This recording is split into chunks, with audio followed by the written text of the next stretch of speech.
Good evening, doctor. Greetings to you. I'm a Hindu. My name is Sandeep, and I've been watching your videos on YouTube since long time. Being a Hindu, I do respect other religions. I do respect Allah, Prophet Muhammad. I started my school in my childhood in a Catholic school, where I was taught about Bible and Christianity and Lord Jesus. And later on, after fifth standard, I came to know about my own religion, being born in a Hindu family. And today, I do at times get attracted towards other religions. Okay, there is some common link between all religions. I have a basic question to you, doctor. Basically, I am from the science background, a pharmacy guy. Today, I'm authorized financial consultant. So, today, what I look out there in the market is many religions exist on planet Earth.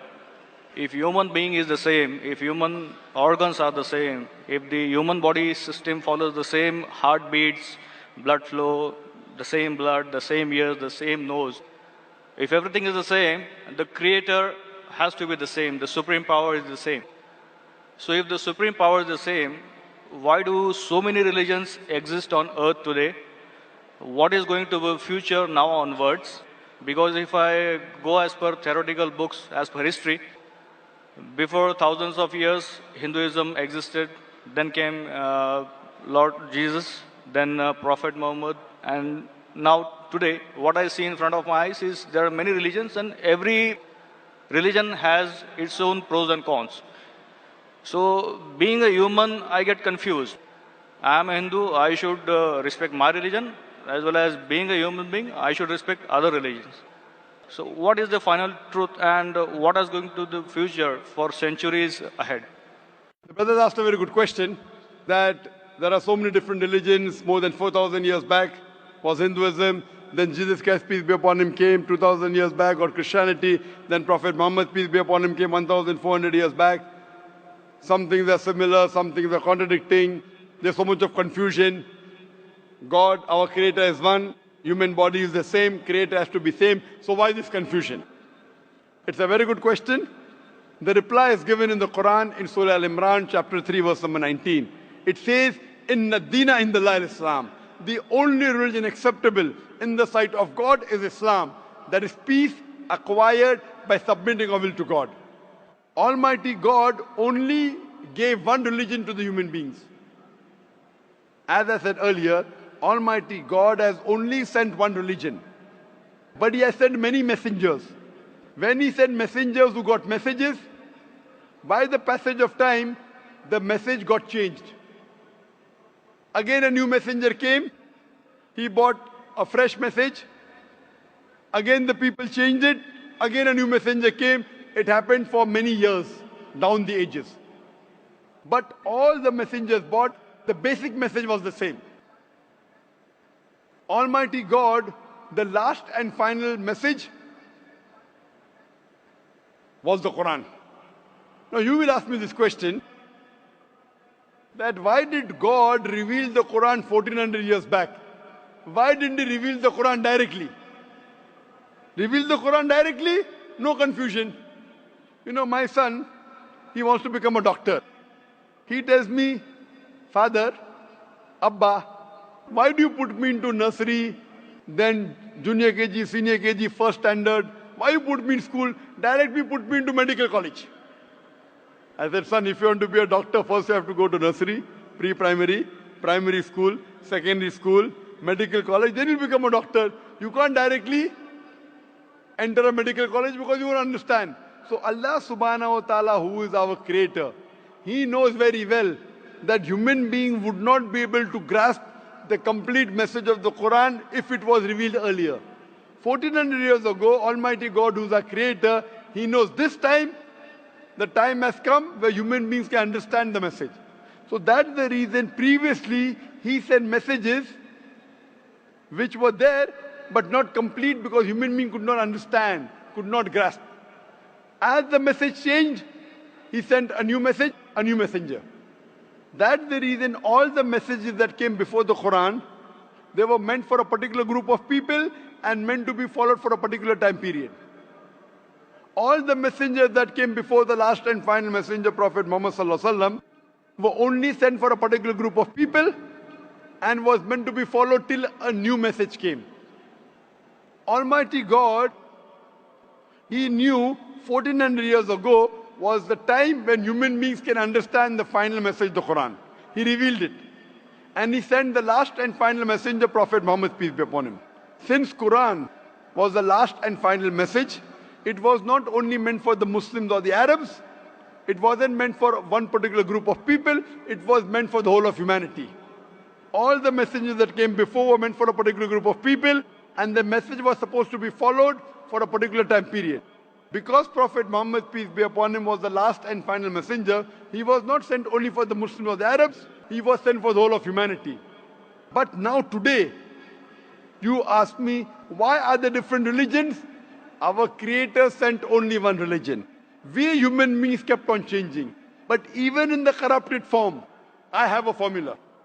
I have a formula which will not antagonize any human being. I tell all these human beings, at least believe that there is one scripture which is 100% the word of God. So the Hindus would not mind agreeing, I believe Veda to be 100% word of God. The Christians would say, I do not mind believing Bible to be 100% word of God. The Muslim will say, I don't mind believing Quran to be 100% word of God. So I tell them, okay, now let us agree to follow what is common in all these scriptures. What is different, we'll discuss tomorrow. Let's not fight over the differences. Let us agree to follow what is common, and at least we'll be sure that what is common in all the three scriptures, this at least minimum is 100% the word of God. What is different may be the word of God, may not be the word of God. That we can discuss tomorrow. Now when we do a research, and I being a student of comparative religion, I've studied the Vedas, I've studied the Upanishads, Bhagavad Gita, Bible, Old Testament, New Testament, Quran. Now when I do research, I've come to know that all these scriptures say that there's one God. All the scriptures say that God has got no image, has got no photograph, no painting, no statue, no idol. All the scriptures say that Almighty God does not beget nor is He begotten. All the scriptures say that the last and final messenger to come is Prophet Muhammad, peace be upon him. I have quoted in this session many verses from Hindu scripture that Prophet Muhammad is the last and final messenger. I have quoted from the Bible. I have quoted from the Quran. So at least let us agree to follow what is common. Bible, Vedas, Quran, all three say that you should not have alcohol. And I've quoted that in my earlier answer. All three say that you should not gamble. All three say that you should not have pork. So let us agree to follow what is common. So you have to agree that there's one God. You have to believe Prophet Muhammad is the final messenger of God. You should not have alcohol. You should not have pork. To pray, we have to do the sujood. All these are common points. So I'm asking the question that if you say you are a Hindu and you say that you respect other religions, I'm asking the question, do you believe that there's one God? As per books, I do. Do you believe that idol worship is prohibited? That's a confusing area. It's very clear in the Hindu scriptures. Yajurved chapter 32 verse number 3. Na tasya pratima asti. Of that God there is no pratima, there is no photograph, no painting, no image, no idol, no statue. Same thing is repeated in Shveta Upanishad, chapter number 4, verse number 19. Na tasya pratima asti. Of that God there is no pratima, no image, no photograph, no painting, no statue, no idol. What's confusing, brother? I mean, today my knowledge is just like an infant. No, if your knowledge is like infant, when a person of knowledge talks, you should believe it. True. So why don't you believe it then? No, as I said, I do respect Prophet Muhammad. I do. No respect. Respecting is one thing, following is the other thing. If you respect a person, you have to follow his guidance. So again, the question goes in the same direction what I was asking to you, that if I am a Hindu, if I believe in Hinduism, but still when I step out of my home, I have to follow my colleagues, the other society members, human beings on the earth. Is it a must? Suppose the other society members start robbing. If your other human beings start robbing, even you start robbing. Brother, if your friends start robbing, will you rob? I will have to defend myself. Will you rob, yes or no? If somebody is robbing me, No, you said that you have to follow the other human beings, other society. If your other friends start robbing other people, will you start robbing? Will you rob others? I don't think so. There is a point in robbing others. Okay, because you know robbing is wrong. So that time you will not follow society. Follow the society when it is right. Do not follow when it's wrong. God has given you grey matter, brain. Correct? So if your Hindu friends are going against the Veda, will you follow Veda or your Hindu friends? They have to follow what is written in the books. Yes, forget about them. I'm asking about you. If your Hindu scripture says don't do idol worship, will you do idol worship? No, then I will not. So now do you believe idol worship is wrong? Again, as I said, I have to study more. I'm not clear. But you study, when will you study? Today or tomorrow? When? Maybe today or tomorrow. Okay, fine. I have quoted so many references from the Hindu scripture about Prophet Muhammad, peace be upon him. Do you believe Prophet Muhammad is the messenger of God? Yes, I do. If you believe, don't you have to follow his commandments? I may have to. Why may? Again, I'm not If you clear. may believe in, then you may. If you do believe in, you do have to follow. It's simple English. If you say maybe he is a messenger of God, then you can say maybe I'll follow him. When you say surely the messenger of God, then you have to follow him surely. Why? But, is Will a it, messenger of God deceive you? but again, do I have to be a Muslim to follow Prophet Muhammad? Or No, you Islam? have to be a good Hindu also. You have to be a good Hindu and a good Christian to follow Muhammad Sallallahu Alaihi Wasallam. That's where the whole thing If goes. you are not a good Hindu, if you are not a good Christian, you will never follow Prophet Muhammad Sallallahu Alaihi Wasallam. Because Hindu scripture says the Antim Rishi, the Kalki avatar is Prophet Muhammad Sallallahu Alaihi Wasallam. I gave references, If you want, I can give again. Do you want me to give the references again of Prophet Muhammad in the Hindu scriptures? I did listen to your references. I need to go through them. Fine. So inshallah go today. Tomorrow, I would give you the first chance. And there's a lady there. You too, I would give the first chance. Then I will call you a truthful person. Go today, Google, check on the net. I gave at least 100 references.